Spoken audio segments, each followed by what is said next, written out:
Diesel అతిపెద్ద వ్యయం కిందన కన్ఫామ్ అవుతోంది. డీజిల్ అనేటటువంటిది అతిపెద్దదైనటువంటి సమస్య. భారతదేశంలో పెట్రోల్ కంటే డీజిల్ వాడకం ఎక్కువ ఉంది.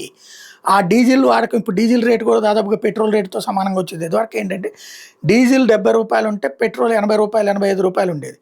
తర్వాత కాలంలో డీజిల్ వాడకం ఈ 2 వీలర్స్ తప్ప మిగతా అన్ని 3 వీలర్స్ కానీ 4 వీలర్స్ కానీ మ్యాక్సిమం డీజిల్ వెహికల్స్నే వాడుతూ ఉండటం వలన ఇది ఎక్కువ సమస్య అవుతుంది. కాబట్టి ఇప్పుడు ఎథనాల్ అనేటటువంటిది లింక్ బ్లెండింగ్ అనేది ఎక్కువగా కలిపెడుతున్నటువంటిది డీజిల్లోనే అన్నటువంటిది నితిన్ గడ్కరీ చెప్పుకొచ్చారు.